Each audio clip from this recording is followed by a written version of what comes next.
Good morning दोस्तों, जय हिंद जय भारत। आज हम आप लोगों के लिए लाए हैं जो अभी पढ़ाया नहीं गया था आपको हमारे द्वारा। तो कामायनी जो आपकी कृति है जयशंकर प्रसाद जी के द्वारा जो लिखी गई है उसको हम लेकर के आए हैं और इसमें आपको बहुत बढ़िया चीज़ें मिलने वाली हैं। यूट्यूब जगत में ये पहली वीडियो होगी जो इतने विस्तृत तरीके से पढ़ाया जाएगा आपको कामायनी।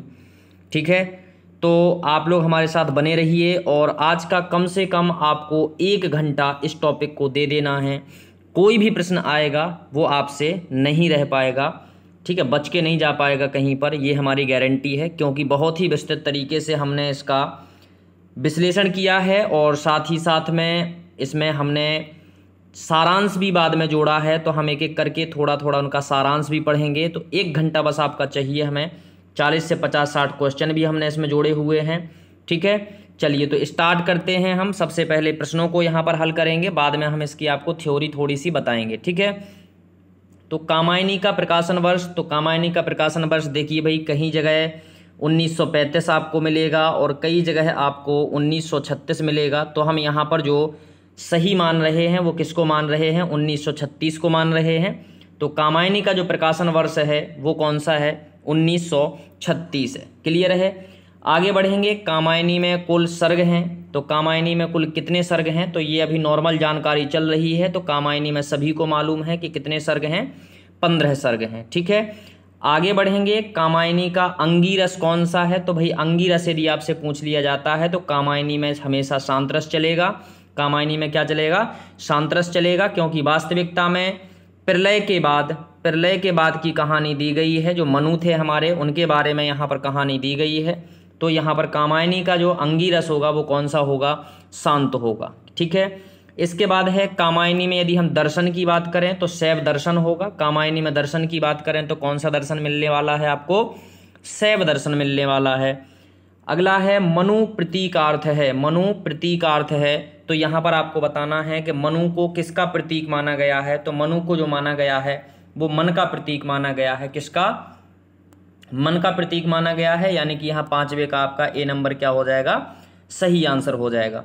आगे बढ़ेंगे। अगला है बेटा श्रद्धा, किसका प्रतीक माना गया है? तो श्रद्धा जो है किसका प्रतीक माना गया है? तो श्रद्धा को हृदय का प्रतीक माना गया है। श्रद्धा को किसका प्रतीक माना गया है? हृदय का प्रतीक। ठीक है, आंसर शीट में यहाँ पर बी आंसर कर लेना पहले का, बाकी छठवें का आपका क्या हो जाएगा? बी आपका सही आंसर हो जाएगा। ठीक है, चलिए आगे बढ़ेंगे और अगला क्वेश्चन है कि इड़ा जो प्रतीकार्थ है, इड़ा भी एक इसका पात्र है बेटा। कामायनी का एक पात्र कौन है? इड़ा है, जो कि मुख्य पात्रों में आता है। तो इड़ा जो प्रतीकार्थ है वो मन का है, हृदय का है, बुद्धि का है या मानव का है? तो ध्यान रखना, इड़ा जो प्रतीक है उसे बुद्धि का प्रतीक माना गया है। किसका प्रतीक माना गया है? बुद्धि का प्रतीक माना गया है। आगे बढ़ेंगे। अगला है कुमार प्रतीकार्थ जो है, तो कुमार जो उसमें पात्र हैं वो किसके प्रतीकार्थ हैं? तो वो मानव का प्रतीक बताए गए हैं। किसका प्रतीक? मानव का प्रतीक बताए गए हैं।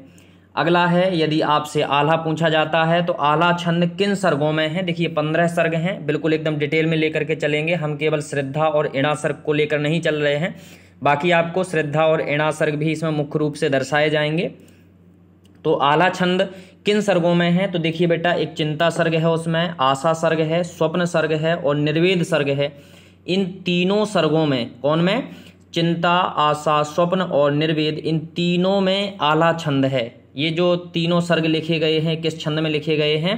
तो आल्हा छंद में लिखे गए हैं। ठीक है, इसके बाद है 10वां कि लावनी छंद किन किन सर्गों में है? तो लावनी छंद देखो बेटा, रहस्य सर्ग, इड़ा सर्ग, श्रद्धा सर्ग, काम सर्ग, लज्जा सर्ग। तो यहाँ पर ये पांचों जो सर्ग हैं ये किस में लिखे गए हैं? तो ये लिखे गए हैं लावनी छंद में। किस में लिखे गए हैं? लावनी छंद में। तो यहाँ पर आपका सही आंसर जो है वो एफ हो जाएगा। उपरोक्त सभी हमने ये खुद बनाए हैं प्रश्न। अब इन प्रश्नों को थोड़ा सा इस हिसाब से बनाया है कि आपके यहाँ पर 2-2, 3-3 क्वेश्चन एक साथ क्लियर हो जाएं। ठीक है, आगे बढ़ेंगे। अगला है रोला छंद किस सर्ग में है? तो संघर्ष में, आनंद में, वासना सर्ग में या फिर रहस्यवाद में। तो देखिए भाई, यहाँ पर हम आपको याद भी करा देते हैं, 3-4 आपको याद हो जाएंगे, बाकी को आपको अच्छे से याद कर लेना है। ठीक है, कैसे याद करेंगे हम बता देते हैं आपको। तो देखिए रोला छंद किस सर्ग में है? ये हम कैसे याद करेंगे? तो बस आपको कुछ नहीं करना है। देखिए, आपको संघर्ष से कभी रोना नहीं है, संघर्ष करते समय आपको कभी बेटा रोना नहीं है, ठीक है? कि हमें ये याद नहीं हो रहा है, हमसे ये नहीं बन रहा है, कोई टेंशन नहीं है। बहुत से टीचर पढ़े हुए हैं जिनसे आप आराम से याद कर सकते हो, है ना? तो संघर्ष से रोना नहीं है, तो रोला छंद किस में हो जाएगा बेटा? संघर्ष सर्ग में हो जाएगा, ठीक है? चलिए आगे बढ़ेंगे। अगला है सखी छंद किस सर्ग में है? किस सर्ग में, मतलब कामायनी के किस सर्ग में सखी छंद पूछा जा रहा है? तो देखिए, अगर कोई आपकी सखी बनती है तो आपको बहुत आनंद आता है। सखी बनती है तो आनंद आता है कि नहीं? तो यहाँ सखी छंद किस सर्ग में हो जाएगा? आनंद सर्ग में हो जाएगा, ठीक है? आगे बढ़ेंगे। अगला है रूपमाला छंद किस सर्ग में है? तो रूपमाला छंद जो है वो किस सर्ग में है? तो वो जो छंद है वो किस में किस सर्ग में हो जाएगा रूपमाला छंद? तो वासना सर्ग में हो जाएगा, यानी सी नंबर यहाँ सही हो जाएगा। अब कैसे? देखिए, अगर हम रूप अच्छा देखते हैं तो कुछ ऐसे दुष्ट प्रवृत्ति के लोग होते हैं जिनके मन में तुरंत वासना जागने लगती है। तो रूपमाला जो छंद है वो कामायनी के किस सर्ग में होगा? तो वासना सर्ग में होगा। किस सर्ग में होगा? वासना सर्ग में होगा। क्लियर है? चलिए आगे बढ़ेंगे। कामायनी कृति पर कौन सा पुरस्कार मिला? तो कामायनी जो कृति थी उस पे बेटा मंगला प्रसाद पारितोषिक सम्मान मिला था। किसको? जयशंकर प्रसाद को। कौन सा? मंगला प्रसाद पारितोषिक, ठीक है? चलिए आगे बढ़ेंगे, यानी यहाँ पर जो आंसर है वो कौन सा हो जाएगा? सी नंबर सही हो जाएगा। अगले प्रश्न पर बढ़ते हैं, और अगले प्रश्न में है नील परिधान बीच सुकुमार खुल रहा मृदुल अध खुला अंग किस सर्ग की पहली पंक्ति है? यहाँ पर बेटा ये पहली पंक्ति पूछी गई है कि ये जो पंक्ति है वो किस सर्ग की पहली पंक्ति है। तो हम केवल एक पंक्ति आपको नहीं बताएंगे बेटा, हम आपको पूरे 15 सर्गों की पहली पंक्ति बताएंगे। लेकिन यहाँ पर जो सबसे पहले हम आप लोगों को बता देना चाहते हैं, जो इम्पोर्टेंट है हमारा श्रद्धा और इड़ा सर्ग, तो उसमें यहाँ पर किसकी है? ये श्रद्धा सर्ग की हो जाएगी, ठीक है? तो यहाँ पर सही आंसर हमारा क्या हो जाएगा? ए नंबर हो जाएगा। इसी क्वेश्चन पर हम थोड़ी सी आपको 1 मिनट जानकारी दे देते हैं, ठीक है? और जानकारी ये है कि 12 से 20 तक की पीडीएफ बेटा, 12 से 20 तक की पीडीएफ मात्र 99 रुपये में आपको दी जा रही है। उसके साथ आपको ये पीडीएफ बिल्कुल फ्री दी जाएगी। और जो हमारा नंबर है वो है 70 67 60 62 61, ठीक है? इस पे आप आराम से 99 रुपये पे करके और हमें स्क्रीनशॉट भेज सकते हैं। और 12 से 20 यूनिट तक की आपको ये पीडीएफ मिल जाएगी, और साथ में जिस पीडीएफ से हम पढ़ा रहे हैं ये पीडीएफ भी आपको मिल जाएगी, ठीक है? और थोड़ा सा मैं उन बच्चों को बता देना चाहता हूँ जो 200-250 बच्चों ने हमसे पहले पीडीएफ ले ली है, तो उन बच्चों से बताना चाहता हूँ कि आप भी इस पीडीएफ को हमसे ले सकते हैं। बस हमें सुबह में क्या करना है, हमें आराम से आप लोग सुबह 9 बजे, कब? 9 बजे आप लोग हमें मैसेज करेंगे और आप हमसे केवल इतना बोलेंगे, सर जी जो आज पढ़ा रहे हो ये वाली पीडीएफ हमें चाहिए और हमने पेमेंट कर दिया था, ठीक है? तो हम आपको ये पीडीएफ बिल्कुल एकदम फ्री में भेजेंगे। उन बच्चों को ये पीडीएफ नहीं पहुंच पाई है जो 200 से 250 बच्चों ने हमसे 12 से 20 यूनिट की पीडीएफ खरीदी है, ठीक है? तो आपके लिए ये बेटा फ्री रहेगी। कैसी रहेगी? फ्री रहेगी। एक बार हमें हाय का मैसेज कर देना है, हम आपका स्क्रीनशॉट देखेंगे, यदि पाया जाता है तो आपको ये पीडीएफ फ्री दे दी जाएगी। क्लियर है? चलिए आगे बढ़ते हैं। तो ये जो पंक्ति है, नील परिधान बीच सुकुमार खुल रहा मृदुल अध खुला अंग, किस सर्ग की पहली पंक्ति है? तो ये बेटा श्रद्धा सर्ग की पहली पंक्ति है, ठीक है? हम पूरी की पूरी आपको 15 पंक्तियां बताएंगे। इसके बाद है ज्ञान दूर कुछ क्रिया भिन्न, ज्ञान दूर कुछ क्रिया भिन्न, इच्छा क्यों हो पूरी मन की, ये किस सर्ग की पहली पंक्ति है? तो यहाँ पर 16 का आपको आंसर बताना है। तो ये जो है ये है इड़ा सर्ग की। किस सर्ग की पहली पंक्ति है? इड़ा सर्ग की, यानी यहाँ पर हमारा सी नंबर क्या हो जाएगा? सही हो जाएगा, ठीक है? चलिए आगे बढ़ेंगे। और अगला है कामायनी की कथा कहाँ से प्रारंभ होकर कहाँ खत्म होती है? कामायनी की कथा कहाँ से प्रारंभ होकर कहाँ खत्म होती है? तो ध्यान रखना बेटा, जल प्लावन से प्रारंभ होकर आनंद की स्थिति पर पूरी होती है। जल प्लावन का मतलब है यहाँ पर प्रलय से। जल प्लावन का मतलब यहाँ पर किससे है बेटा? प्रलय से है। इसका भी आप लोग ध्यान रखेंगे, ठीक है? यदि आपसे जल प्लावन का अर्थ पूछा जाता है तो उसका आप अर्थ क्या बताएंगे? प्रलय। तो प्रलय से प्रारंभ होकर आनंद की स्थिति में पूरी होती है, यानी यहाँ पर जो हमारा सही आंसर है वो ए नंबर हो जाएगा कि कामायनी की कथा कहाँ से प्रारंभ होकर कहाँ खत्म होती है, ठीक है? अगले प्रश्न पर बढ़ेंगे और अगला प्रश्न है कामायनी का प्रथम एवं अंतिम सर्ग क्रमशः आपको बताना है। कामायनी का प्रथम एवं अंतिम सर्ग। तो ध्यान रखना बेटा, मैं यहाँ पर सीधा आपको आंसर बता देता हूँ। प्रथम सर्ग जो है वो चिंता है, क्योंकि देखिए प्रलय आ रहा था, तो आप ध्यान रखेंगे पहले क्या हुआ, प्रलय हुआ यानी जल प्लावन हुआ, तो वहाँ पर क्या हो जाएगा, पहला सर्ग चिंता और दूसरा क्या हो जाएगा, आनंद। दूसरा नहीं सॉरी, अंतिम, अंतिम क्या हो जाएगा, आनंद हो जाएगा। ठीक है, तो अंतिम सर्ग क्या है, आनंद है, और पहला सर्ग क्या है, चिंता है। ठीक है, और बार बार जो हम श्रद्धा सर्ग पढ़ रहे हैं बेटा, ये जो है ये हमारा तीसरा सर्ग है। कितने नंबर का सर्ग है श्रद्धा, तीसरे नंबर का। और इड़ा जो सर्ग है ये 9वें नंबर का सर्ग है। किस नंबर का सर्ग है, 9वें नंबर का सर्ग है। क्लियर है, चलिए आगे बढ़ेंगे, इनसे भी क्वेश्चन भी आपसे पूछे जाएंगे, कोई दिक्कत नहीं है। ठीक है, अगला है सर्गों का क्रम। तो सर्गों का क्रम आपको बताना है। तो देखिए बेटा, हम यहाँ पर पूरे 15 सर्ग हमने लिखे हुए हैं। तो पहले चिंता है, फिर आशा है, फिर श्रद्धा, काम, वासना, लज्जा, कर्म, ईर्ष्या, इड़ा, स्वप्न, संघर्ष, निर्वेद, दर्शन, रहस्य, आनंद। ये पूरे के पूरे 15 जो सर्ग लिखे हैं ये एकदम क्रम से सर्ग लिखे गए हैं। ठीक है, तो इनका आप स्क्रीनशॉट ले सकते हो या इनको एग्जैक्ट ऐसे ही आप सीखना है, तो इनका स्क्रीनशॉट एक लेकर के लिख लेना। ठीक है, चलिए आगे बढ़ेंगे। और अगला है रतिपति काम की पुत्री कौन थी। तो रतिपति जो है वो काम की पुत्री कौन थी। तो देखिए कामायनी जो है वो वास्तविकता में श्रद्धा को कहा गया है। कामायनी किसे कहा गया है, श्रद्धा को कहा गया है। और रतिपति की पुत्री भी किसको कहा गया है, श्रद्धा को कहा गया है। ठीक है, तो यहाँ पर जो आपका सही आंसर है वो कौन सा हो जाएगा, बी नंबर सही हो जाएगा। आगे बढ़ेंगे, कामायनी का हृदय सर्ग क्या है। तो कामायनी का हृदय सर्ग जो है वो लज्जा सर्ग है। कौन सा है, लज्जा सर्ग है। कामायनी का हृदय सर्ग यदि आपसे पूछा जाए तो लज्जा है। क्लियर है। अगला है ईर्ष्याग्रस्त मनु भागकर किस प्रदेश पहुंचा। तो ईर्ष्याग्रस्त मनु भागकर किस देश पहुंचा था। तो वो पहुंचा था सारस्वत प्रदेश। कौन से प्रदेश, सारस्वत प्रदेश पहुंचा था। तो ध्यान रखना बेटा, यहाँ की जो राजकुमारी थी वो इड़ा थी। सारस्वत प्रदेश की कौन थी, इड़ा थी। और यदि आपसे पूछा जाए कि श्रद्धा कहाँ की राजकुमारी थी, तो श्रद्धा जो थी वो गांधार की राजकुमारी थी। ये आपको बताना है, कहाँ की, गांधार की राजकुमारी थी, ये आपको बताना है। इड़ा जो थी वो सारस्वत प्रदेश की थी और श्रद्धा जो थी वो गांधार प्रदेश की राजकुमारी थी। क्लियर है, चलिए आगे हम बढ़ेंगे। सारस्वत प्रदेश में मनु की मुलाकात किससे होती है। तो अभी हमने जस्ट पहले बताया था आपको कि सारस्वत प्रदेश में कौन था, तो सुंदर नारी इड़ा। किससे मुलाकात होती है इनकी, तो सुंदर नारी इड़ा से इनकी मुलाकात होती है। क्लियर है, तो यहाँ पर क्या हो जाएगा आपका सही आंसर बी हो जाएगा। ठीक है, आगे बढ़ते हैं। और अगला जो प्रश्न है हमारा वो है श्रद्धा सर्ग क्रम में किस स्थान पर है। तो श्रद्धा सर्ग हमने अभी एक बार आपसे इसका जिक्र भी कर लिया है कि जो श्रद्धा सर्ग है वो क्रम में किस स्थान पर है। तो वो सी यानी कि 3 नंबर के स्थान पर हो जाएगा कौन सा, श्रद्धा सर्ग। और इसके बाद यदि इड़ा सर्ग हमसे पूछा जाता है कि किस नंबर का है, तो वो 9 नंबर का है। किस नंबर का है, 9 नंबर का है। चलिए आगे हम बढ़ेंगे बेटा।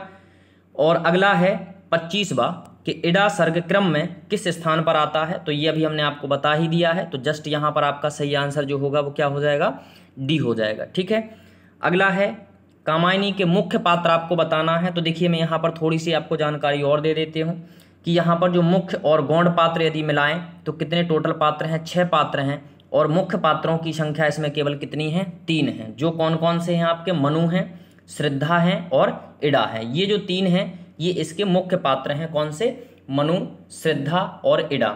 और यदि आपसे मुख्य नायक पूछा जाए तो मुख्य नायक कौन से हो जाएंगे, मनु। क्लियर है, चलिए आगे बढ़ेंगे। तो यहाँ आपका जो सही आंसर है वो कौन सा हो जाएगा, ए नंबर हो जाएगा। आगे बढ़ेंगे और यहाँ पर 27वां प्रश्न की हम बात कर रहे हैं कि कामायनी के कुल पात्रों की संख्या कितनी है। तो कुल पात्र यदि पूछे जाएं तो उसमें आपको 6 बताना है, जिसमें 3 मुख्य हैं और 3 कौन हैं, गौण हैं। अब ये 3 पात्र जो गौण हैं वो भी हम आपको बता देते हैं। ध्यान रखना, यहाँ पर देखिए किलात, आकुली और मानव। ठीक है, ये जो 3 पात्र हैं ये इसमें क्या है, गौण पात्र हैं। ठीक है, चलिए आगे बढ़ेंगे। और कामायनी के प्रमुख नायक कौन हैं। तो कामायनी के प्रमुख नायक हम आपको बता चुके हैं कि ये कौन है, मनु जी हैं। ठीक है, इसके बाद हम आगे बढ़ते हैं और अगले प्रश्न पर पहुंचते हैं। और अगला प्रश्न है हमारा कौन सा, सारस्वत प्रदेश में मनु का पथ प्रदर्शन कौन करती है। तो देखिए सारस्वत प्रदेश की जो राजकुमारी है वो इड़ा है और यही जो है वो मनु का पथ प्रदर्शन करती हैं। तो यहाँ पर 29 का जो सही आंसर है वो कौन सा हो जाएगा, बी नंबर हो जाएगा। ठीक है, तीसरा क्वेश्चन पढ़ने से पहले मैं आपको थोड़ा सा भाई फिर वही जानकारी, बस 2 मिनट की जानकारी है। ठीक है, तो 12 से 20 यूनिट तक की PDF आपको 99 रुपये में मिल रही है। बिल्कुल ऐसे ही प्रैक्टिस तौर पर आपको कराई जाएगी, जिस तरीके से ये प्रैक्टिस सेट दिया जा रहा है ऐसे ही उसमें आपको प्रश्न मिलने वाले हैं। और यदि हम बात करें आपसे कि इस PDF को, तो भाई जो 200 से 250 लोगों ने इस PDF को ख़रीदा है, जो 12 से 20 यूनिट की हैं, इन PDF को 200 से 250 लोगों ने हमसे ख़रीदा है। तो मैं उनसे भी कहना चाहता हूँ, उनके लिए भी खुशखबरी है कि आपका जो ये कामायनी उसमें रह गया था, ये आपको फ्री में दिया जा रहा है। तो आप क्या करेंगे, 9 बजे हमें मैसेज करेंगे तो हम 9 बजे सभी को PDF ये सेंड कर देंगे। ठीक है, चलिए आगे बढ़ते हैं। मूल्य जो है 99 रुपये है। नंबर आप प्ले लिस्ट में या दूसरी वीडियो से ले सकते हैं। चलिए आगे बढ़ेंगे। पुराणों में मनु के 2 व्यक्तित्व मिलते हैं। कितने व्यक्तित्व मिलते हैं, 2 व्यक्तित्व मिलते हैं। पहला स्मृतिकार और सृष्टि निर्माता। ठीक है, ये 2 व्यक्तित्व मिलते हैं। कवि ने कामायनी में किस व्यक्तित्व का वर्णन किया है, ये आपको बताना है। तो ध्यान रखना बेटा, कामायनी में दोनों ही व्यक्तित्व का वर्णन किया गया है, यानी कि यहाँ पर आपका क्या हो जाएगा, ए और बी दोनों हो जाएगा। ठीक है, चलिए आगे बढ़ेंगे। तो 30 का यहाँ पर क्या हो गया, आपका सी आंसर हो जाएगा। अगला है 31, कामायनी की घटनाओं का चयन किस ग्रंथ से किया गया है। तो ध्यान रखना बेटा, अगर कामायनी की घटनाओं का चयन पूछा जाए या मूल ग्रंथ पूछा जाए तो वो है शतपथ ब्राह्मण। कौन है, शतपथ ब्राह्मण है। ठीक है, चलिए तो यहाँ पर आपका क्या हो जाएगा, बी नंबर सही आंसर होगा। आगे बढ़ेंगे। कामायनी की श्रद्धा का पूर्व संस्करण है। कामायनी की श्रद्धा का पूर्व संस्करण, पूर्व संस्करण का मतलब है कि पहले भी ये कामायनी की जो श्रद्धा है इनके लिए एक संस्करण प्रकाशित हो चुका था, जिसको हम कहते हैं उर्वशी। यानी यहाँ पर जो सही आंसर हो जाएगा वो कौन सा हो जाएगा, हमारा उर्वशी हो जाएगा। ठीक है, चलिए आगे है। कामायनी पर लिखे गए ग्रंथ कामायनी एक पुनर्विचार किसकी कृति है। तो आपको बेटा ये बताना है कि जो देखिए, अब कामायनी पर कुछ लोगों ने ग्रंथ भी लिखे हैं, तो कामायनी एक पुनर्विचार जो है ये किसकी कृति है। तो ये बेटा मुक्तिबोध की कृति है। किसकी कृति है, मुक्तिबोध जी की कृति है। तो यहाँ पर जो आपका 33 का आंसर होगा वो क्या हो जाएगा, सी हो जाएगा। ठीक है, चलिए आगे बढ़ेंगे। और अगला प्रश्न है आपके लिए, कामायनी का पुनर्मूल्यांकन कृति किसकी है। तो कामायनी का जो पुनर्मूल्यांकन कृति है वो है रामस्वरूप जी की। किसकी है, रामस्वरूप जी की है। रामस्वरूप चतुर्वेदी है ये। ठीक है, रामस्वरूप चतुर्वेदी है। तो यहाँ पर जो आपका आंसर सही होगा वो कौन सा हो जाएगा, सी नंबर। कामायनी का पुनर्मूल्यांकन कृति किसकी है, रामस्वरूप चतुर्वेदी की। ठीक है, आगे हम बढ़ेंगे। और अगला प्रश्न है हमारा, कामायनी में किसकी कथा का वर्णन है। तो बेटा कामायनी में सबको मालूम है किसकी कथा का वर्णन है, मनु की कथा का वर्णन है। तो यहाँ पर क्या आंसर हो जाएगा, हमारा डी नंबर सही आंसर हो जाएगा। क्लियर है, आगे बढ़ेंगे। और अगला है कामायनी का मुख्य छंद। अच्छा, पूरी कामायनी में यदि हम मुख्य छंद पूछें तो बेटा आपको तोटक लगाना है। बाकी हमने कि रोला किस किस में है, ठीक है, ये सब हमने आपको पहले ही बता दिए हैं। किस सर्ग में कौन सा छंद है ये हम लोग पढ़ चुके हैं। ठीक है, अब यदि आपसे कामायनी का मुख्य छंद पूछे तो वो तोटक छंद है। कौन सा है, तोटक छंद है। क्लियर,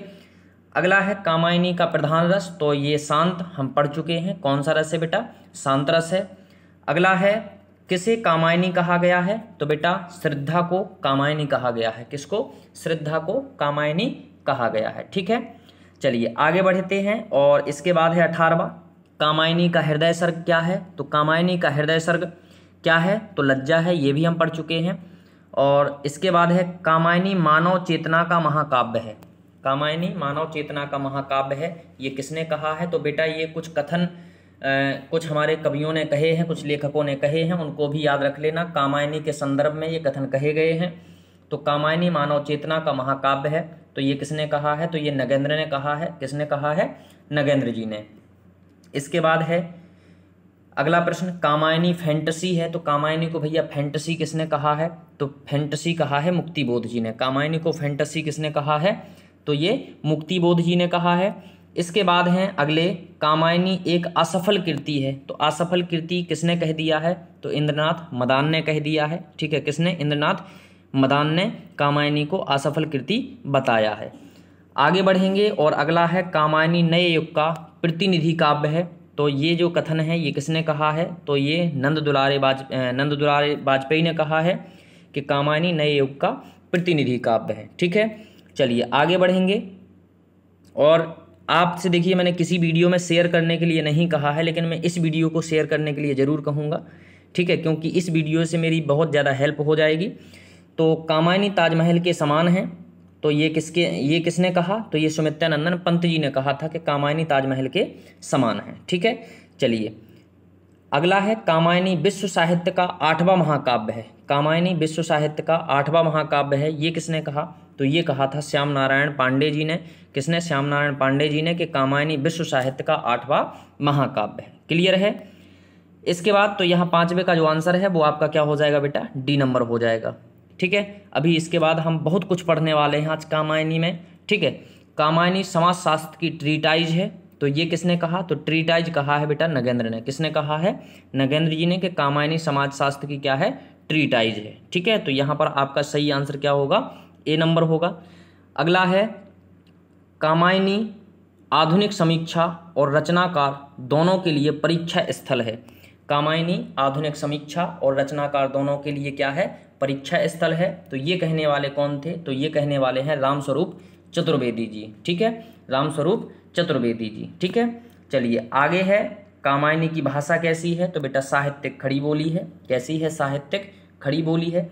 आगे हम चलेंगे, कामायनी क्या है? तो बेटा कामायनी महाकाव्य है, ये भी आप लोगों को पता होना चाहिए। ठीक है, चलिए अब हम थोड़ा सा इसकी थ्योरी को पढ़ेंगे, जिससे हमें ये चीज़ें कभी भी भूलें नहीं। ठीक है, कभी भी इन चीज़ों को भूलना नहीं है। तो सबसे पहले हम बात कर लेते हैं कि कामायनी की प्रथम पंक्तियाँ। तो देखो बेटा 15 हमारे पास सर्ग हैं। कितने सर्ग हैं? 15 सर्ग हैं, और 15 हमारे पास कृतियाँ हैं। ठीक है, सॉरी पंक्तियाँ हैं। तो हम सबसे पहले यही चाहेंगे कि आप पहले इनका स्क्रीनशॉट ले लें। ठीक है, तुम भूल गए पुरुषत्व मोह में कुछ सत्ता है नारी की। तुम भूल गए पुरुषत्व में मोह में कुछ सत्ता है नारी की। ये जो है ये प्रथम सर्ग की बात कही गई है। किसकी? प्रथम सर्ग की बात कही गई है। और यहाँ पर जो है प्रथम जो सर्ग है वो है हमारा कौन सा? चिंता। पहला कौन सा है? चिंता। ठीक है, औरों को हंसते देख मनु, हंसो और सुख पाओ, अपने सुख को विस्तृत कर लो, सबको सुखी बनाओ। तो ये आशा है। किसका? आशा। दूसरा जो है वो आशा सर्ग है, उसके लिए पंक्ति है। तो आप इस तरीके से बिल्कुल परमानेंट जो क्रम है इनको स्क्रीनशॉट कर लेंगे, और फिर हम यहाँ से लगा देते हैं, और यहाँ से भी आप स्क्रीनशॉट कर लेंगे। तो ये आपकी 15 पंक्ति हो जाएंगी। क्या हो जाएंगी? 15 पंक्ति हो जाएंगी, और 15 आपके सर्ग हो जाएंगे। ठीक है, चलिए आगे हम बढ़ेंगे। यदि आप सर्गों का क्रम चाहते हैं तो वो हमने पहले आपको बता दिया है, लेकिन फिर भी आप यहाँ पर पढ़ सकते हैं। पहला है चिंता, फिर आशा, फिर श्रद्धा, काम, वासना, लज्जा, कर्म, ईर्ष्या, इडा, स्वप्न, संघर्ष, निर्वेद, दर्शन, रहस्य और आनंद। ठीक है, तो इस प्रकार से ये 15 इसके क्या हो जाएंगे बेटा? सर्ग हो जाएंगे। अब हम इन सर्गों के बारे में पढ़ेंगे कि इन सर्गों में वास्तविकता में दिया क्या है। तो जो बहुत जल्दी में पढ़ना चाहते हैं तो उनको हम सबसे पहले पढ़ा देते हैं कौन कौन सा? श्रद्धा सर्ग और इडा सर्ग। ठीक है, और फिर हम लोग बाद में पढ़ते रहेंगे भैया, क्योंकि ये बहुत फुर्ती वाले होते हैं। ठीक है, तो ये है आपका कामायनी का श्रद्धा सर्ग। तो हम इसको पढ़ा देते हैं थोड़ा सा, इसमें आपको जानकारी प्राप्त हो जाएगी कि इसमें वास्तविकता में क्या क्या चीज़ें दी गई थी। ठीक है, तो जब मनु चिंतित और किसी के प्रति अंतः पिपासा से विकल थे, तभी सामने से एक नारी कंठ से निकला मधुर प्रश्न सुनाई पड़ता है। अरे संसार समुद्र के इस तट पर तरंगों से फेंकी हुई मणि की भांति तुम कौन हो? अब यदि बेटा ये क्वेश्चन आपसे पूछा जाता है कि अरे संसार समुद्र के इस तट पर तरंगों से फेंकी हुई मणि की भांति तुम कौन हो, तो आपको यहाँ पर ये पूछा जा सकता है कि ये किसने किससे कहा। तो एक नारी के कंठ से निकला, एक नारी के कंठ से निकला, और वो नारी कौन थी? और वो नारी कौन थी? तो श्रद्धा सर्ग में श्रद्धा थी। ठीक है, तो श्रद्धा कह रही हैं किससे? मनु से। हृदय एक मधुर रस से भर गया। जो मनु का हृदय था वो एक मधुर रस से क्या हो गया? भर गया। सामने देखते हैं तो गांधार देश के मुलायम भेड़ों के चर्म से ढकी हुई सुंदर बाला खड़ी है। यानी कि मनु जब सामने देखते हैं तो उनको दिखता है कि गांधार देश के मुलायम भेड़ों से, अब भेड़ों के चर्म से, यानी कि जो यहाँ पर हम बस इतना शीर्षक जरूर निकालेंगे कि जो श्रद्धा थी वो किस देश की थी? गांधार देश की। ठीक है, मनु ने पूछा कि तुम कौन हो?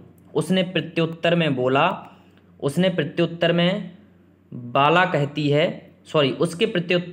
कहती है कि मैं ललित कलाओं को सीखने की उत्सुकता वश इधर उधर घूमा करती थी। ठीक है, तो ये जो पंक्ति है किसकी हो जाएगी बेटा? मैं ललित कलाओं को सीखने की उत्सुकतावश इधर उधर घूमा करती थी, ये हो जाएगी किसकी? श्रद्धा की। ठीक है, मन में कौतूहल जागृत था और वह हृदय से सुंदर सत्य को खोज रही थी। घूमती हुई हिमगिरी पर पहुंच गई। अब ये भी पूछा जा सकता है कि जो श्रद्धा थी वो घूमती हुई कहाँ पहुंच गई? तो हिमगिरी पर पहुंच गई और धीरे धीरे पैर ऊपर बढ़ते गए तथा शैलमालाओं, कौन सी मालाओं? शैलमालाओं, यह श्रृंगार देखकर आंखों की भूख मिट गई, मैं यहीं रहने लगी। यानी कि जब हिमगिरी पर देखा उन्होंने, श्रद्धा ने हिमगिरी पर देखा, ठीक है, तो शैलमालाओं का श्रृंगार जो देखा तो वो वहीं पर रहने लगी। यानी कि श्रद्धा कहाँ रहने लगी? तो हिमगिरी पर रहने लगी। एक दिन अपार सिंधु उमड़कर पहाड़ से टकराने लगा और यह अकेला जीवन निरुपाय ही बच गया। ठीक है, इधर से निकलते हुए आज मैंने यहाँ बलि का कुछ अन्न देखा तो जीवों के कल्याण की चिंता में रत यह दान देखकर समझी कि अभी कोई प्राणी जीवित बचा है। ठीक है, ये श्रद्धा कह रही हैं, हे तपस्वी, तुम इतने थके, इतने व्यथित और इतने हताश क्यों हो रहे हो? ठीक है, क्योंकि मनु विषाद के साथ बोले, तुम्हारी ये बातें मन में उत्साह की तरंगें उत्पन्न करती हैं, किंतु जीवन कितना निरुपाय है, मतलब बिना उपाय का है। श्रद्धा के बहुत स्नेह से जीवन की महत्ता एवं प्रकृति के नियम के बारे में समझाने से मनु जीवन के प्रति आशावान हो जाते हैं। अब पूछा जा सकता है कि किसके समझाने से मनु आशावान हो जाते हैं? तो श्रद्धा के समझाने से आशावान हो जाते हैं। ठीक है, चलिए आगे पढ़ेंगे हम। इसी श्रद्धा को कामायनी भी कहा गया है, जो रतिपति काम की पुत्री है। ठीक है, यहाँ भी हम थोड़ा सा सुन लेंगे इसको। दुख की पिछली रजनी बीच विकसता सुख का नवल प्रभात, एक पर्दा है झीना नील छुपाए जिसमें सुख गात। ठीक है, तो ये था आपका जो है श्रद्धा सर्ग का सारांश। ठीक है, और अब हम बढ़ेंगे कहाँ पर? जो इन लोगों की थोड़ी सी लालसा है कि हमें भाई पहले पढ़ा दिया जाए, तो हम पहले चलते हैं इडा सर्ग पे। ठीक है, हम पहले ही इडा सर्ग को पढ़ लेते हैं कि इडा सर्ग में दिया क्या क्या है। तो ध्यान रखें, इडा श्रद्धा को छोड़ने के पश्चात मनु अपरिभाषित सुख की खोज में वन डोलते हैं। ठीक है, घूमते घूमते वे एक उजड़े नगर प्रांत में पहुंचे। पास ही बेग भरी सरस्वती बह रही थी। अब बेग भरी सरस्वती बह रही थी। काली रात निस्तब्ध थी। नक्षत्र वसुधा की गति को एकटक देख रहे थे। प्रलय की स्मृतियां मनु के दुख को दूना कर रही थीं। मतलब प्रलय जो आया था उसको सोच रहे थे, तो मन के दुख को दूना कर रही थीं। और चारों ओर सारस्वत प्रदेश थका सा पड़ा था। मनु को याद आने लगा कि जब जीवन के नए विचारों को लेकर सुरों असुरों का द्वंद्व चल रहा था, तब असुरों में भी प्राणों की पूजा, आत्म पूजा का प्रचार होता था। एक तरफ आत्मविश्वास से भरा हुआ सुर वर्ग पुकार कह रहा था, हम स्वयं सतत आराध्य हैं, आत्ममंगल की उपासना में विभोर शक्ति के केंद्र हैं, फिर हम और किसकी शरण खोजें? उधर असुर प्राणी की सुख साधना में व्यस्त रहते थे। एक दीन देह को पूजता था, दूसरा अपूर्व अहमता अहंकार में अपने को प्रवीण समझ रहा था। दोनों ही विश्वासहीन थे। स्वयं को वे श्रद्धा विहीन जान उदास हो गए। मतलब अब यहाँ से भाई श्रद्धा उनकी छूट जाती है, तो वो क्या हो गए? श्रद्धा विहीन जान उदास हो गए। ठीक है, तो आगे हम पढ़ेंगे। तभी उनके कानों में काम की ध्वनि सुनाई पड़ी कि मनु तुम श्रद्धा को भूल गए। तुमने उस पूर्ण आत्मविश्वासमयी को रुई से हल्का समझ उड़ा दिया। तुमने समझा कि असत विश्व जीवन के धागे से झूल रहा है और जो समय अपने सुखों के साधन में बीते वही सत्य व वास्तविक हैं। तुमने वासना की तृप्ति को स्वर्ग मान लिया, स्त्री को केवल भोग की वस्तु मानकर नारी का अपमान किया। अब ये तो पता ही चलेगा ना, तब पता चलेगा जब अपमान वगैरह, जब पूरे 15 के 15 सर्ग आप पढ़ेंगे। ठीक है, तो भैया हम ये वाला पढ़ा देते हैं इडा, इसके बाद हम लोग पूरा पढ़ेंगे। जिसको पढ़ना हो वो पढ़ेगा, जिसको नहीं पढ़ना हो वो वीडियो स्किप कर सकता है यहाँ से। पुरुषत्व के मोह तथा अहंकार के कारण नारी की भी कुछ सत्ता है, इसे तुम भूल गए। यह वाणी मनु को सूल के समान चुभ रही थी। वे सोचने लगे कि काम के ही कारण मैं इस भ्रम जाल में फंसा था, जिससे मेरी सारी सुख शांति छिन गई है। मनु के अंदर अंतर्द्वंद चल रहा था कि आज तक मैंने जो कुछ भी किया वह सब क्या गलत था? क्या मैं ही दोषी हूँ? मैं श्रद्धा को पाने की लालसा रखता था, उसे पा लेने पर भी मैं तृप्त क्यों नहीं हुआ? मैं क्यों अधूरा ही रह गया? पुनः मनु को काम की ध्वनि सुनाई पड़ती है। काम की ध्वनि फिर सुनाई पड़ती है। ठीक है, मनु द्वारा श्रद्धा को दुत्कार कर छोड़ आने पर काम मनु को बहुत भला बुरा कहता। वह पूरी गलती मनु की ही मानता है। मनु अपनी गलती स्वीकार नहीं करता। उनमें व्यर्थ का अहंकार भरा है जो उनके पुरुषत्व पर हावी है। यही कारण है कि श्रद्धा के सरल प्रेम से भरे हृदय को मनु ठुकरा कर आ जाता है। काम उसे साप देता है। भाई काम की पुत्री थी तो काम उसे साप देता है कि अब तुम्हारा मस्तिष्क हृदय के विरुद्ध हो, दोनों में सद्भावना हो। जब मस्तिष्क एक जगह चलने को कहे तब हृदय दूसरी ओर चलने लगे। तुम्हारा वर्तमान जीवन रोकर बीत जाए और अतीत एक सुंदर सपना बन जाए, ऐसा काम कहकर चले गए। यही सब बातें सोचते विचारते सूर्योदय हो जाता है। उसी समय वहां नवीन चित्रसी एक सुंदर वाला प्रकट हुई, जो अत्यंत सुंदर और कोमल कमलों की माला सी अपूर्व सुंदरता फैलाने वाली थी। उसकी अलर के तर्क जाल की भांति बिखरी हुई थी। उसके एक हाथ में कर्म कलश था तथा दूसरे हाथ से उसने विचारों के नभ का आलंबन दिया था। अब ये वाला आपको पॉइंट याद रखना है कि अब कौन आ रहा है, तो अब आ रही हैं इड़ा। कौन आ रही हैं? इड़ा आ रही हैं, जिनके एक हाथ में क्या था? कर्म कलश था और दूसरे हाथ में विचारों के नभ का आलंबन दिया था। उसके चरणों में ताल से भरी गति थी। मनु उससे उसका परिचय पूछते वह अपना नाम इड़ा बताती है। परिचय के पश्चात इड़ा ने कहा कि यह मेरा सारस्वत प्रदेश है, जो अब उजड़ चुका है। ठीक है, जो अब क्या है? उजड़ चुका है। मैं यहाँ इस आशा में पड़ी हूँ कि कोई आकर इसे पुनर्निर्माण में मेरी सहायता करे। मनु संसार को नश्वर बताकर इड़ा को समझाते हैं कि मनुष्य सुखों की तरह इस नाशवान जगत को सृष्टि समझ बैठता है। इड़ा ने मनु को सांत्वना देते हुए कहा कि मनुष्य की सुख की प्राप्ति के लिए अपनी बुद्धि से काम लेना चाहिए। मनुष्य को सुख की प्राप्ति के लिए अपनी बुद्धि से काम लेना चाहिए। जो स्वयं अपना विकास करने के लिए कटिबद्ध है, उसे कोई भी नहीं रोक सकता। तो यहाँ एक आपको मोटिवेशन भी मिल जाता है। इड़ा मनु से सारस्वत प्रदेश का शासन सूत्र संभालने और अपनी बुद्धि के अनुसार कार्य करने को कहती है। इड़ा किससे? मनु से कह रही है सारस्वत प्रदेश को, जो सारस्वत प्रदेश का जो शासन है उसको संभालने के लिए। ठीक है, तो बस यहीं से क्वेश्चन बन करके तोड़ मरोड़ करके देंगे। इड़ा की प्रेरणादायिनी वाणी सुनकर मनु के हृदय में नूतन स्फूर्ति का संचार हुआ। नूतन मतलब नई स्फूर्ति का संचार हुआ। वे कर्म में लीन हो गए। वे कर्म में क्या हो गए? लीन हो गए। उन्होंने सारस्वत नगर के पुनर्निर्माण का कार्य अपने हाथों में ले लिया। तो ये था आपका कौन सा बेटा? इड़ा सर्ग। ठीक है, अब यदि आप चाहते हैं कि हम पूरे सर्ग पढ़ें तो देखिए टाइम तो आपको देना ही पड़ेगा। ठीक है, तो हम यहाँ पर आपको पूरे सर्ग पढ़ करके सुनाएंगे। बाकी आप सभी को मैं न्यूज़ दे देता हूँ कि 12 से 20 यूनिट तक की यदि आपको PDF चाहिए है तो 99 में आप खरीद सकते हैं। अभी भी समय है। 700 प्लस प्रश्न उसमें दिए गए हैं। आराम से उसको लगा करके, और हम बस यही चाहते हैं कि आपका भविष्य सफल हो, उज्ज्वल बने।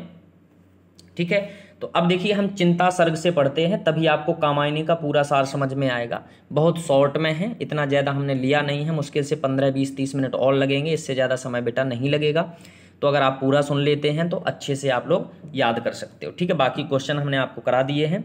ठीक है, और सबसे निवेदन करता हूँ कि कामायनी का पाठ स्टार्ट करने से पहले आप इस वीडियो को शेयर ज़रूर कर दें प्लीज़। ठीक है, किसी भी वीडियो को मैंने शेयर करने के लिए नहीं बोला, लेकिन इसको जरूर कर दें, निवेदन है आपसे।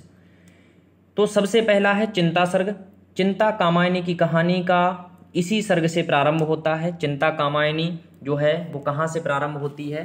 तो इसी सर्ग से प्रारंभ होती है, यानी चिंता सर्ग से प्रारंभ होती है। ठीक है, वैदिक काल में महाप्रलय हुआ था।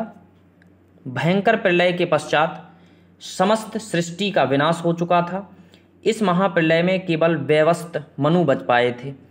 मनु पहाड़ी प्रांत में अकेले निराश जीवन व्यतीत कर रहे थे। कहाँ पर? पहाड़ी प्रांत में। ठीक है। उन्हें उन देवों की याद आती है जो मदोन्मत्त हो विलासता के मद में तैरते रहते थे, नद में तैरते रहते थे। वह स्वयं इन देवों के नेता बने भूले हुए थे। आज दुर्जय प्रकृति ने बदला ले लिया। आज दुर्जय प्रकृति ने क्या कर लिया? बदला ले लिया। देव सृष्टि ध्वंस हो गई। सब कुछ स्वप्नवत शून्य था। आत्मविस्मृति के कारण सृष्टि विसंखलित हो रही थी। इससे आपदाओं का जन्म हो रहा था। मनु सोचते हैं, आज सुरबालाओं का वह मधुर श्रृंगार कहाँ है? उसकी ऊषा सी मुस्कुराहट और मदपों सा निर्द्वंद विहार आज कहाँ गया? वासना की उद्वेलित सरिता कहाँ सूख गई? चिरकिशोर तथा नित्य विलासी देवी का मधुपूर्ण बसंत आज कहाँ तिरोहित हो गया? सारी सृष्टि भय से विकल थी। समुद्र के जीवन विकल होकर छटपटा रहे थे, जैसे सिंधु को अंधर से कोई मथ रहा हो। कहीं कुछ दिखाई ना देता था। चारों ओर जल ही जल था। किसी महात्मा ने नाव को एक धक्का दिया। उसी धक्के के कारण नाव बहकर उत्तरगिरी के शिखर से टकराई और देव सृष्टि के ध्वंसावशेष मनु ने उस शिखर पर आश्रय लिया। चिंता करते करते मनु शिथिल एवं सुषुप्त हो जाते हैं। चिंता एवं निराशा की निद्रा बीत जाती है और फिर यहाँ से कामायनी का दूसरा सर्ग स्टार्ट होता है, जो है आशा। अब अकेले बचे हैं मनु। ठीक है। तो सूर्योदय के साथ आशा का उदय होता है। अब कैसे सूर्योदय के साथ आशा का उदय होता है, ध्यान रखना। ठीक है। पराजित काल रात्रि समाप्त हो जाती है और विजय लक्ष्मी सी सुनहली ऊषा प्रकट होती है। त्रस्त प्रकृति के विवर्ण मुख पर फिर हंसी आई थी। हिम जटिल शिखर कोमल आलोक में चमक रहे थे। धूप के कारण हिम गलता है और जल से धुली वनस्पतियां दिखाई देने लगती हैं, मानो समस्त प्रकृति के सोने के बाद उठकर प्रबुद्ध हो रही हो। पर अब भी पृथ्वी का थोड़ा ही भाग जल से बाहर हुआ था, यानी जल से पूरा जल प्लावन हो गया था, है ना। जल से पूरी की पूरी क्या हो गई थी? डूब गई थी पृथ्वी। इस सुंदर प्राकृतिक एकांत में धीरे धीरे मस्तिष्क सजग हुआ। जिज्ञासा जागृत हुई कि सूर्य, चंद्र, पवन, वरुण आदि किसके शासन में अपना कार्य कर रहे हैं, किसके क्रोध में प्रकृति के ये शक्ति चिन्ह निर्बल पड़ गए हैं। वह कौन सी शक्ति है जिसके अस्तित्व को सब मौन होकर स्वीकार करते हैं। धीरे धीरे उनके मन में आशा का उदय होता है। अपने अस्तित्व की भावना को उत्तेजन मिलता है। जीवन का प्रवाह तो रुकने वाला नहीं। तब मनु उठते हैं और जीवन के इस शाश्वत सत्य को स्वीकार करते हुए तप में अपना जीवन लगाते हैं। देव यज्ञ चलता है और सुर संस्कृति का एक छोटा संस्करण फिर उठ खड़ा होता है। एकांत में मन घबरा उठता है। मनु कुछ भूली सी चीज खोजने लगते हैं जो युग युग से उनके जीवन से संबद्ध है। इस प्रकार जीवन की आशा जागती है। और अगला तीसरा जो है वो फिर सर्ग स्टार्ट होता है, कौन सा? श्रद्धा वाला। ठीक है। तो श्रद्धा वाला तो हम पढ़ चुके हैं। ठीक है कि गांधार देश के मुलायम भेड़ों के चर्म से ढकी हुई एक सुंदर वाला। यदि जो दोबारा पढ़ना चाहता है वो आराम से इसको पढ़ सकता है। मैं यहाँ पर 2 मिनट का मौन रखूँगा। आप लोग पढ़िए, 2 मिनट पढ़िए, तब तक हम थोड़ा सा हवा वगैरह खाकर आते हैं। बहुत पसीना आ रहा है। ठीक है।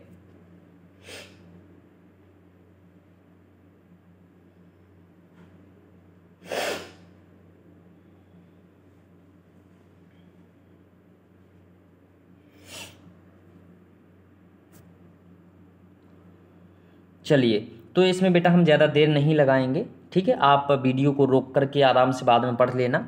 ठीक है। चलिए आगे बढ़ते हैं। और ठीक है, तो इस तरीके से आप वीडियो रोक करके आराम से पढ़ सकते हो। मैं जल्दी नहीं निकाल रहा हूँ जिससे आप परेशान ना हो। और आगे चलते हैं। अगला जो सर्ग है वो है काम सर्ग। ठीक है। रतिपति काम की पुत्री थी, ये हमारा श्रद्धा सर्ग में हो गया है। इसके बाद है काम श्रद्धा के मिलने के पश्चात। काम श्रद्धा के मिलने के पश्चात, हाँ, जो तीसरा है उसमें बेटा श्रद्धा से मुलाकात होती है, किसकी? मनु की। बस इतना ध्यान रखना है। ठीक है। तो काम श्रद्धा के मिलने के पश्चात मनु के मन में आकर्षण का भाव उत्पन्न होता है। वो आकर्षित होते हैं किसी ओर? श्रद्धा की ओर। मनु के मस्तिष्क में अनेक प्रकार के भाव उद्वेलित होते हैं।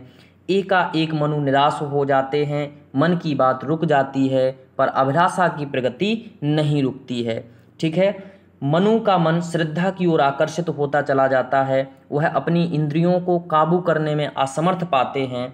उन्हें सपने में एकाएक काम के शब्द सुनाई पड़ते हैं। अब काम क्या कह रहा है?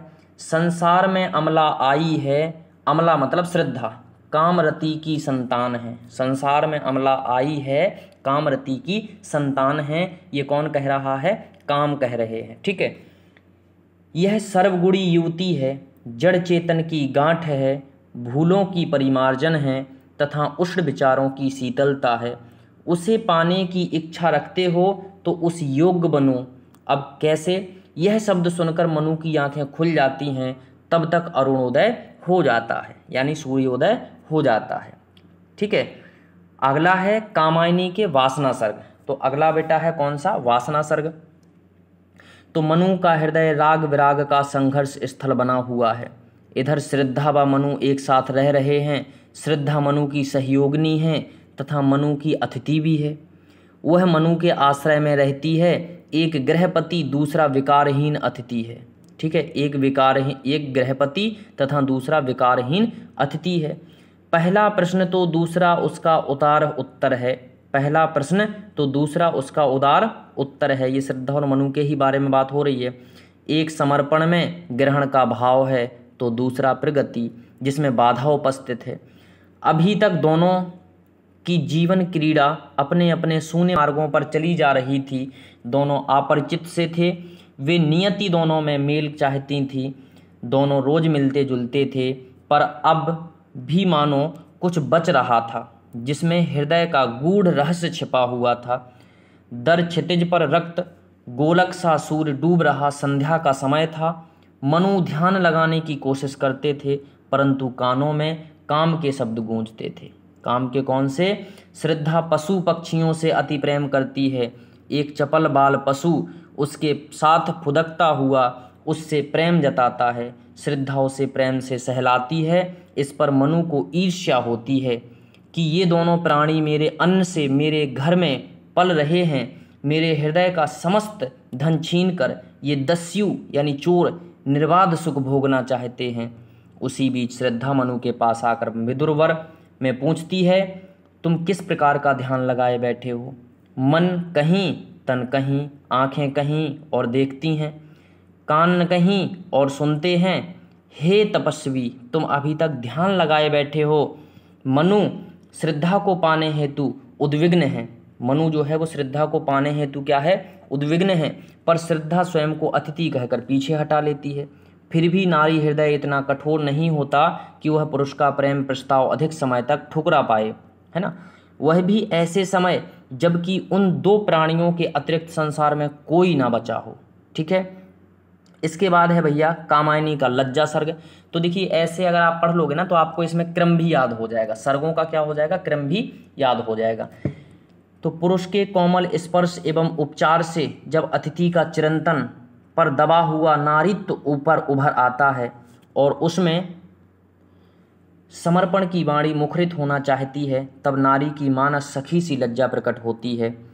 श्रद्धा उससे पूछती है, अपनी बाहें फैलाए और आलिंगन का जादू, आलिंगन मतलब होता है पकड़ना या मान लीजिए कि जैसे गले लगाना, ठीक है। आलिंगन का जादू पड़ती हुई सी तुम कौन हो? ना जाने किन किन इंद्रजाल के फूलों से राग भरे हुए सुहाग कण लेकर तुम सिर नीचा किए हुए माला गूंथ रही हो, जिससे मधु की धार बह उठे।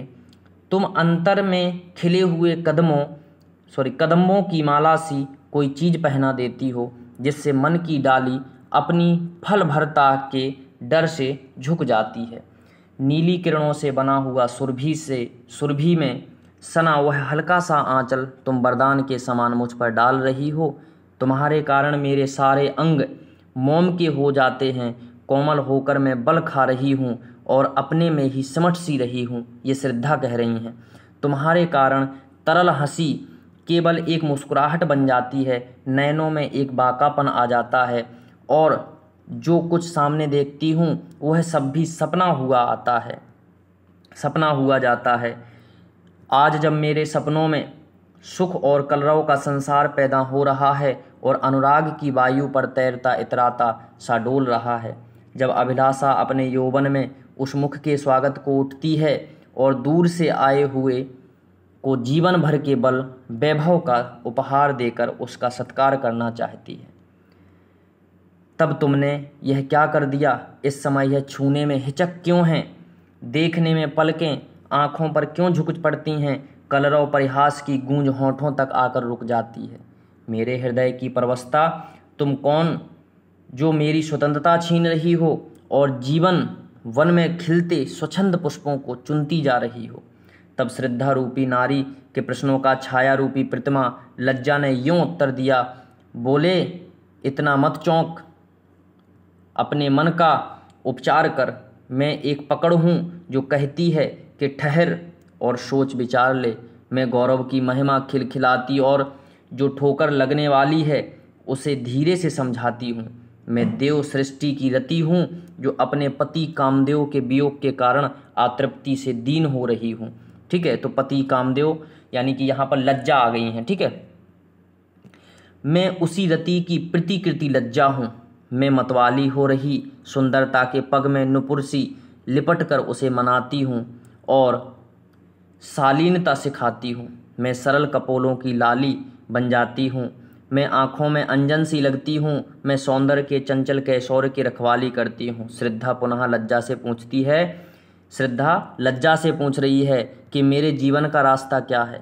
मुझ में विश्वास रूपी वृक्ष की छाया में सर्वस्व समर्पण करके चुपचाप पड़ी रहने की ममता क्यों जागृत होती है?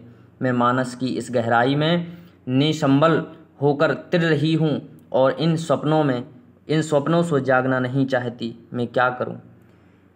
इस अर्पण में केवल उत्सर्ग का भाव है। मैं क्या दे दूँ, फिर कुछ ना लूँ। लज्जा कहती है, तुम तो अपने सोने से सपने पहले ही दान कर चुकी हो। अब तुमको आंसू से भींगे आंचल पर यह संधि पत्र लिखना होगा। नारी तुम केवल श्रद्धा हो, विश्वास रजत नग पगतल में पीयूष स्रोत सी बहा करो जीवन के सुंदर समतल में। इसके बाद स्टार्ट हो जाता है कामायनी का कर्म सर्ग। कौन सा हो जाता है? कामायनी का कर्म सर्ग स्टार्ट होता है। अब छोटे छोटे सर्ग हैं, ठीक है, तो इसको भी पढ़ लेते हैं। फिर मनु कर्म की ओर प्रेरित हुए।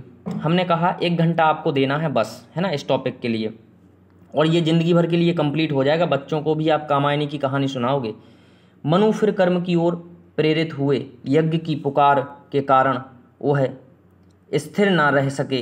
कान में काम की कहीं बातें भरी थी, मन में नई अभिलाषा भर रही थी। मनु विलासी एवं अहम की प्रवृत्ति वाला है। श्रद्धा के उत्साह से भरे हुए वचन और काम की प्रेरणा दोनों ही मिल जाने से उन्होंने उसकी बातों का भिन्न अर्थ निकाला। वस्तुतः सिद्धांत पहले बन जाता है, फिर बुद्धि के सहारे उसकी पुष्टि हुआ करती है। मन जब अपना कोई मत निश्चित कर लेता है तब बुद्धि के बल से उसे प्रमाणित करता रहता है। फिर सभी जगह वही प्रतीत होता है जो हमारा मस्तिष्क चाहता है या जो उसमें छवि बन चुकी है। तर्कशास्त्र की सीढ़ी सदा उसी का समर्थन करती है और कहती है यही सत्य है, यही उन्नति और सुख की सीढ़ी है।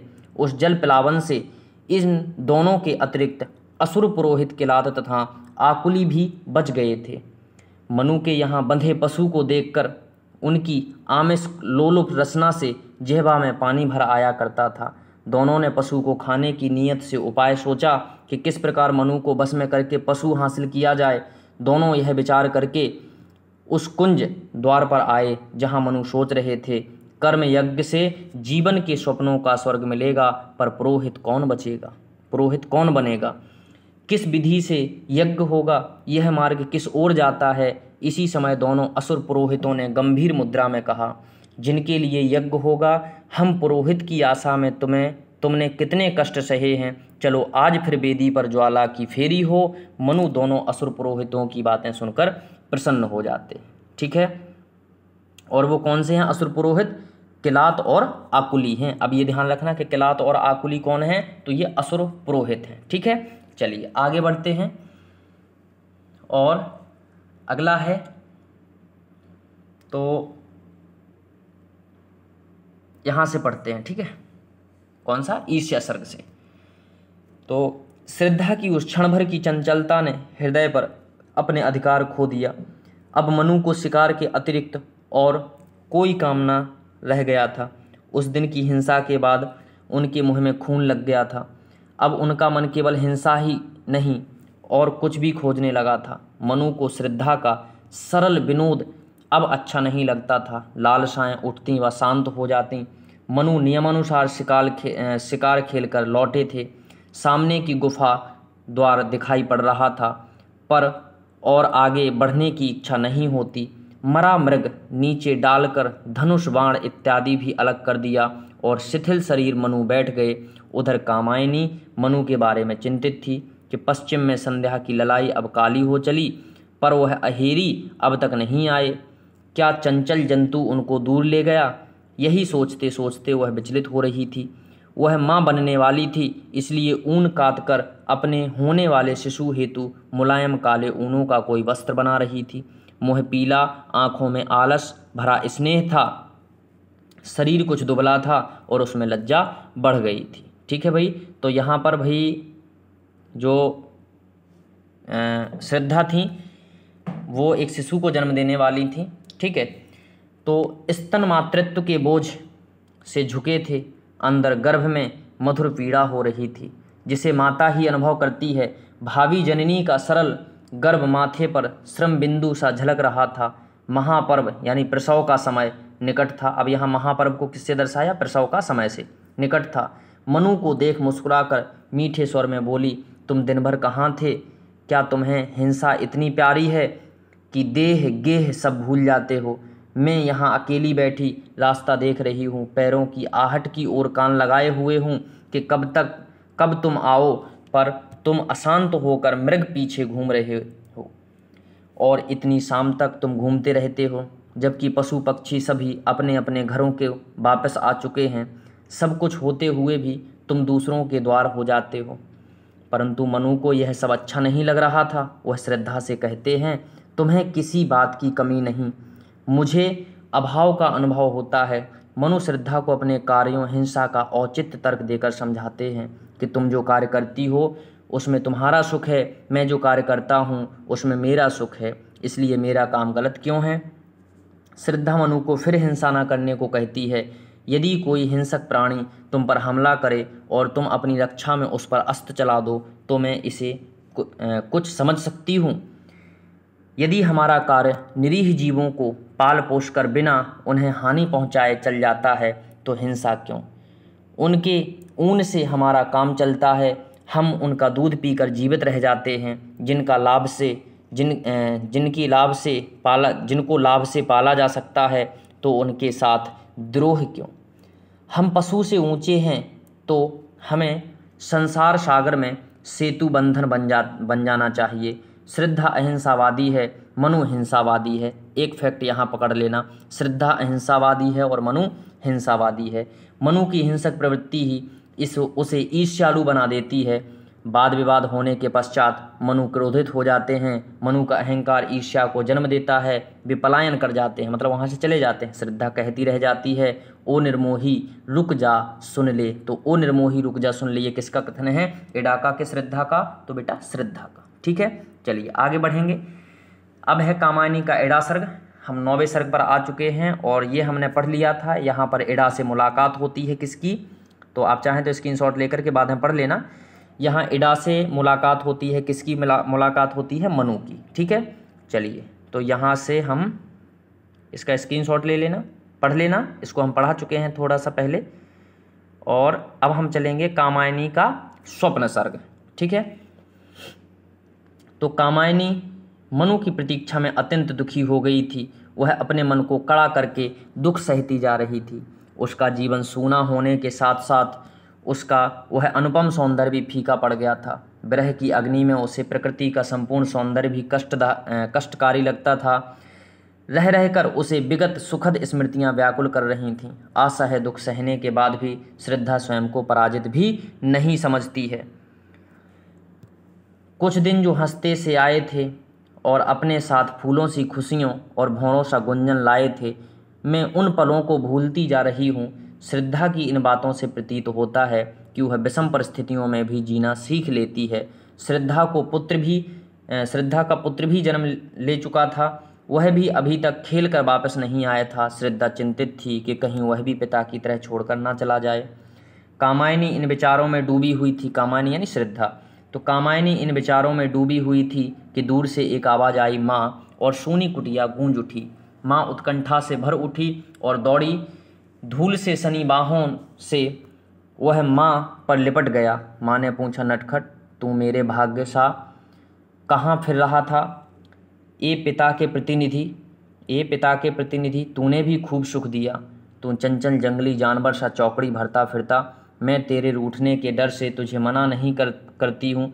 माँ की वात्सल्यपूर्ण बातें सुनकर मानव ने कहा, वो मानव नाम था, जो पुत्र हुआ था उसका मानव है, ठीक है। तो कहा, यह बात कितनी अच्छी होगी, मैं बार बार रूठूं और तू मुझे बार बार मनाए। अच्छा, अब मैं जाकर सोता हूँ। इस प्रकार अगर पूछा जाए कि यहाँ पर मानव कौन था, तो मानव जो था वो श्रद्धा का पुत्र था, ठीक है। इस प्रकार कामायनी वात्सल प्रेम में अपना दुख भूल उसके सुख का अनुभव करती है। इधर इड़ा आग की ज्वाला के समान उल्लास से भरी हुई जल रही थी और मनु का पथ आलोकित कर रही थी। जनता ने भी खूब श्रम किया। मनु के परिश्रम से सुंदर सारस्वत नगर बसा। आज मनु प्रसन्न है। यहाँ इड़ा से भैया उनका चक्कर हो गया। उनके आज प्रलय का भय नहीं है। संपूर्ण नगरी में सुख ही सुख, वैभव व शांति फैली थी। देश काल का आश्रय ही भूली भेद दूर करते हुए सब कुछ साधन एकत्र कर रहे थे। परिश्रम की छाया में ज्ञान और व्यवसाय बढ़ रहे थे। वसुधा के गर्भ में जो कुछ था वह मानव प्रयत्नों से ऊपर आने लगा था। श्रद्धा को स्वप्न में सारस्वत प्रदेश दिखता था। किसको? श्रद्धा को। उसे वहाँ सुंदर वैभवशाली नगर की रानी इड़ा भी दिखाई देती थी। वह मनु को इड़ा पर आसक्त हुआ पाती है। इड़ा उसका प्रतिरोध करती है, किंतु मनु इड़ा को जबरदस्ती अपनी वासना का शिकार बनाना चाहता है, जिससे वहाँ की प्रजा, जो उसे अपना प्रजापति मानती थी, रानी के अपमान पर क्रोधित हो उससे विद्रोह कर देती है। इसी कारण देव शक्तियाँ भी मनु के इस कुकृत्य पर क्रोधित हो उठती हैं। भूतनाथ ने अपना विकम्पित पद उधर बढ़ाया। इड़ा क्रोध एवं लज्जा से बाहर निकल चुकी थी। सारी भूत सृष्टि सपना होने जा रही थी। मनु प्रजा को आज्ञा दे रहे थे, बस द्वार बंद कर दो, इनको यहाँ ना आने देना। प्रकृति आज उत्पात कर रही है, मुझे बस सोने दो। उन्हें प्रजा का इस प्रकार विद्रोह करना समझ नहीं आ रहा था। श्रद्धा अपनी गुफा में सोई हुई थी। अचानक उसकी नींद खुल गई। उसने सोचा कि मैंने यह क्या देखा, क्या वह इतना छली हो गया है? इस बारे में सोचते सोचते रात बीत गई और कामायनी का संघर्ष सर्ग चालू हो गया। ठीक है, तो अभी हम थोड़ा सा 1 मिनट देख लेते हैं। संघर्ष हमें पढ़ना है और बचा कितना है अभी अपने पास? बस थोड़ा सा ही बचा है। 1 पेज, 2 पेज, 3 पेज और 4 पेज। ठीक है, तो हम इसको पढ़ लेते हैं भैया। ठीक है, मज़ा आ रहा है कहानी पढ़ने मुझे तो। बाकी आप लोगों को यदि अब नहीं सुनना है तो आप लोग जा सकते हैं, कोई दिक्कत नहीं है।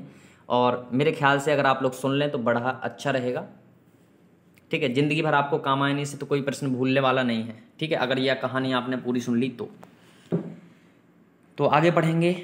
श्रद्धा का तो स्वप्न था, किंतु वह सत्य बन गया था। इड़ा सच्चाई सी थी, प्रजा में घोर असंतोष फैल गया था। इड़ा का मुँह पीला एवं क्षुब्ध था। प्रकृति का तांडव भी अभी शांत नहीं हुआ था। आंगन में लोग जुटते जा रहे थे, भीड़ बढ़ती जा रही थी। प्रहरी लोग द्वार बंद किए ध्यान लगाए हुए थे। बड़ी काली रात थी, लगातार जोर से बिजली चमकती थी।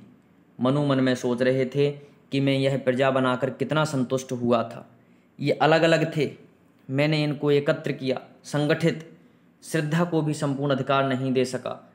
इड़ा मुझे नियमों के अधीन बनाना चाहती थी, उसने मेरा एक भी निवेदित अधिकार नहीं माना। विश्व एक बंधहीन परिवर्तन ही तो है, इसकी गति में रवि शशि तारे सब रूप बदलते रहते हैं। मनु अपनी ही मनोदशा के अनुरूप सारी बातें सोचते हैं, क्योंकि मनु हर चीज़ में परिवर्तन चाहते हैं। मनु की यही प्रवृत्ति, यही भोग विलासता की भावना मनु को आतृप्त किए हुए वे अपने को बंधनहीन मानते हैं।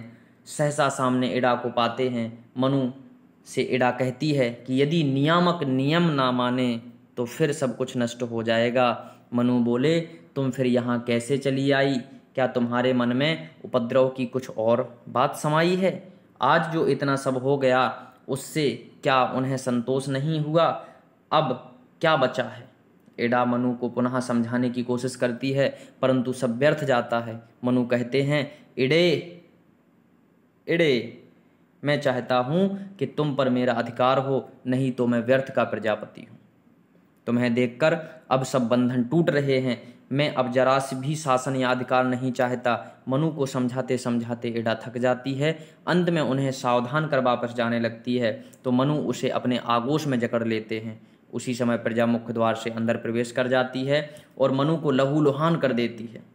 मनु भी नरसंहार करने लगते हैं।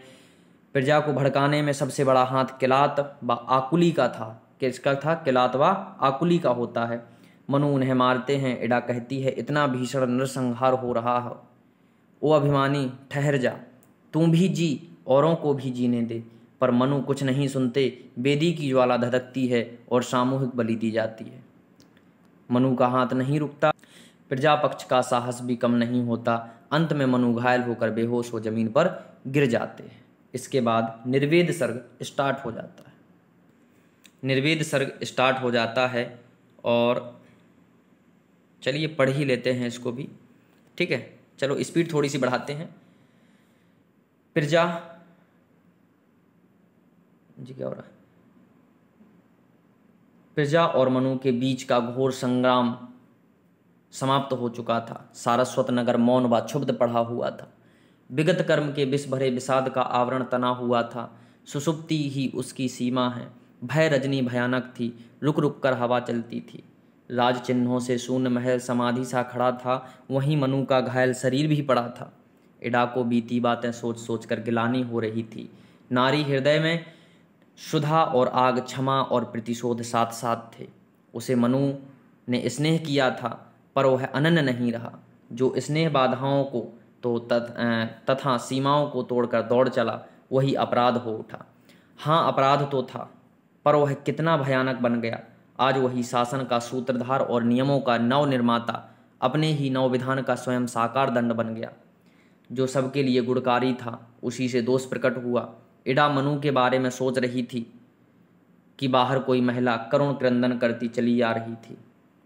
अब ये कौन थी तो ये भी पता चल जाएगा। अरे कोई दया करके बता दो मेरा प्रवासी कहाँ है। उसी पागल से मिलने को भटक रही हूँ। वह रूठ कर आ गया था, मैं उसे अपना ना सकी।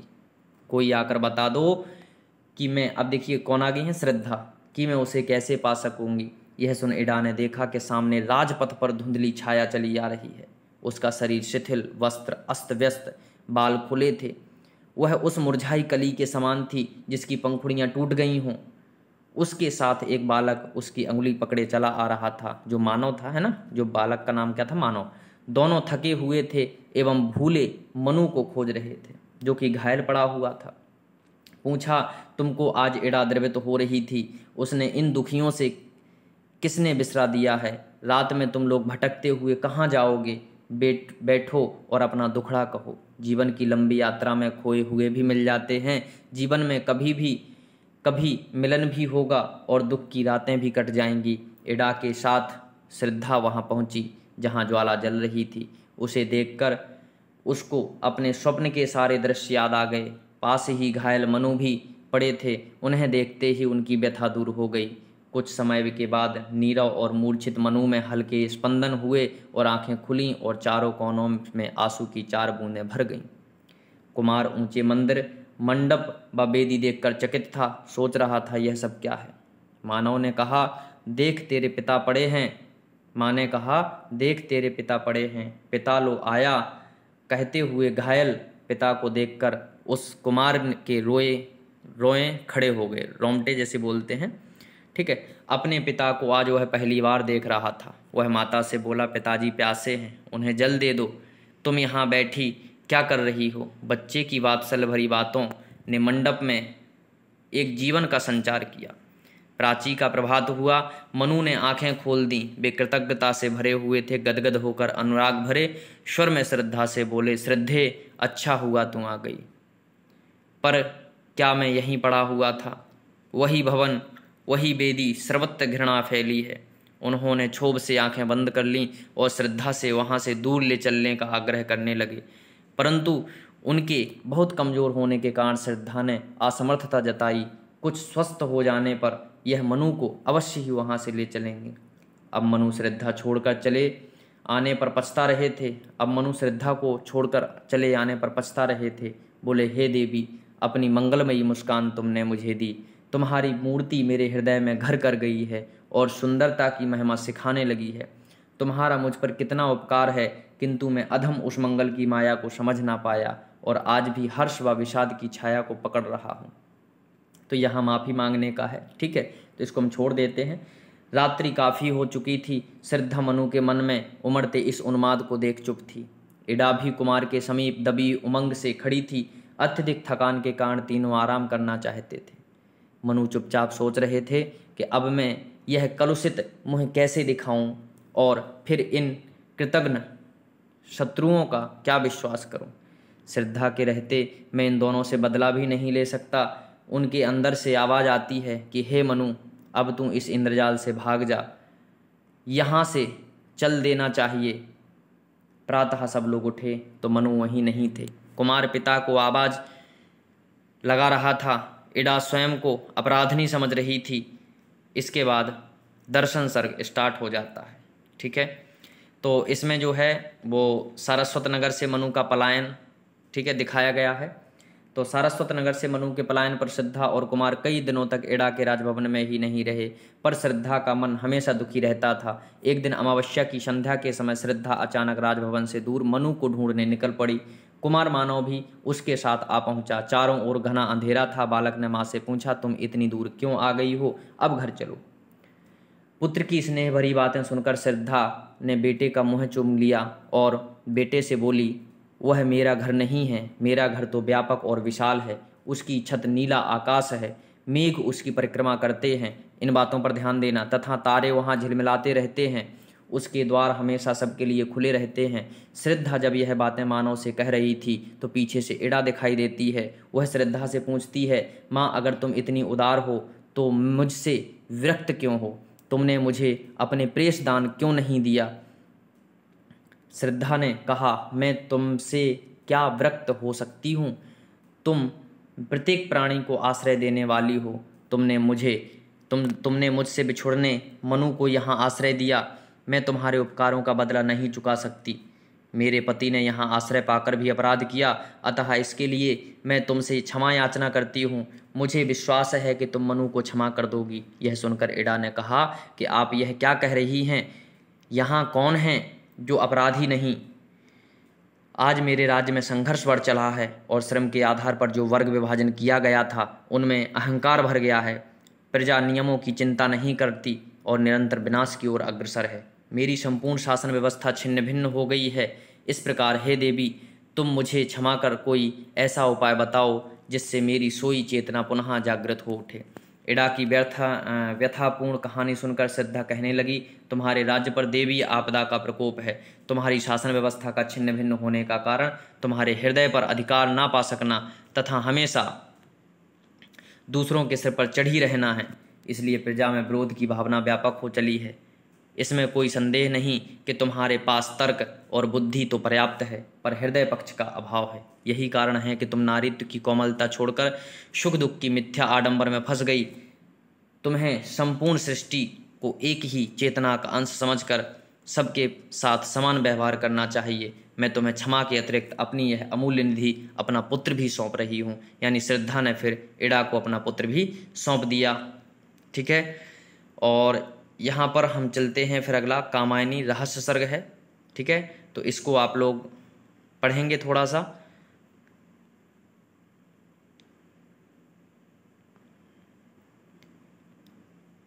चलिए भैया, अब इसके स्क्रीनशॉट ले लीजिए, ठीक है, क्योंकि अब हिम्मत नहीं है। एकदम पसीना इतना आ रहा है कि परेशान हो रहे हैं। तो यहाँ से आप लोग थोड़ा सा पढ़ लेना, लेकिन पढ़ जरूर लेना, है ना।